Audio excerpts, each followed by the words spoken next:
Bismillahirrahmanirrahim. Assalamualaikum warahmatullahi wabarakatuh. Perkenalkan, nama saya sendiri Rizky Ramadhani dengan NIM 14120220057 dengan program studi kesehatan masyarakat. Yang saya hormati Bapak dosen pengampu kita, yaitu Bapak Nasruddin Syam SKM MKes sebagai dosen pengampu mata kuliah analisis kesehatan lingkungan.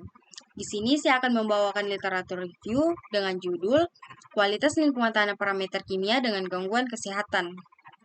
Adapun outline-nya yaitu pendahuluan, tujuan, metode, hasil pembahasan, dan yang terakhir kesimpulan. Selanjutnya kita masuk ke pendahuluan. Tanah merupakan bahan yang tersusun dari mineral padat yang tidak terikat secara kimiawi dan dapat tersusun dari bahan organik yang membusuk.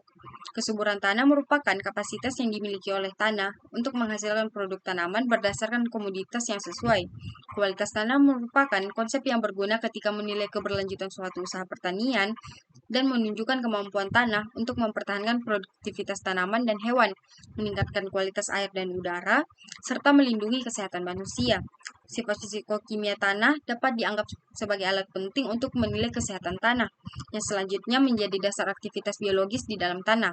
Sifat fisikokimia tanah ini sebanding pada penggunaan lahan yang identik. Selanjutnya, tujuan penelitian. Adapun tujuannya yaitu mengidentifikasi parameter kimia kualitas tanah dan menganalisis pencemaran tanah dan gangguan kesehatan. Selanjutnya metode. Adapun metode yang saya gunakan yaitu pembuatan literatur review dengan pencarian artikel atau jurnal di Semantic Scholar dan Google Scholar. Adapun kriteria inklusinya yaitu pertama, artikel atau jurnal yang diambil memiliki range tahun 2022 hingga tahun 2024. Yang kedua, artikel atau jurnal dapat diakses secara menyeluruh. Yang ketiga, artikel atau jurnal yang membahas mengenai kualitas lingkungan tanah, parameter kimia dengan gangguan kesehatan. Yang keempat, artikel atau jurnal berbahasa Inggris dan berbahasa Indonesia. Adapun kriteria eksklusinya yaitu pertama, artikel atau jurnal memiliki range di bawah tahun 2022 dan yang terakhir artikel atau jurnal yang tidak sesuai topik studi literatur. Adapun hasil yang saya dapatkan dari 6 jurnal, 5 diantaranya jurnal internasional dan 1 jurnal nasional. Selanjutnya pembahasan. Yang pertama, kualitas tanah parameter sifat kimia. Kualitas tanah adalah kapasitas tanah yang berfungsi mempertahankan produktivitas tanaman, mempertahankan dan menjaga ketersediaan air, serta mendukung kegiatan manusia.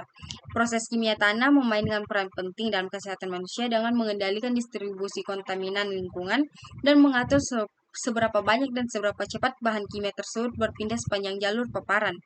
Rute paparan dari tanah ini rumit, sehingga ahli kimia tanah dapat menjadi bagian integral dari kelompok kolaboratif yang menangani masalah ilmu kesehatan lingkungan.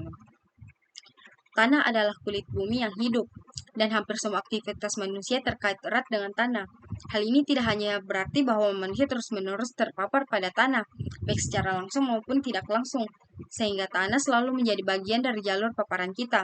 Namun juga, tanah dapat terkontaminasi akibat beragam aktivitas manusia, seperti pelepasan bahan-bahan berbahaya yang tidak disengaja dan yang disengaja, pembuangan limbah di darat, dan pengendapan partikulat atau zat terlarut dari atmosfer. Yang kedua, pencemaran tanah dan gangguan kesehatan.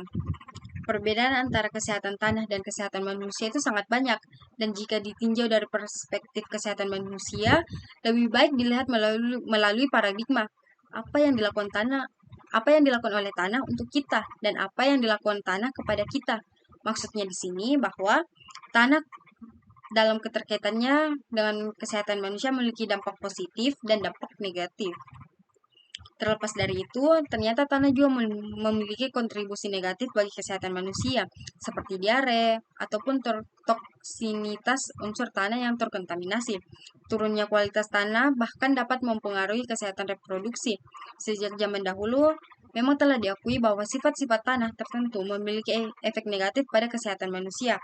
Oleh karena itu, tidak mengherankan bahwa ahli-ahli mengakui apa manfaat kesehatan tanah bagi kesehatan manusia.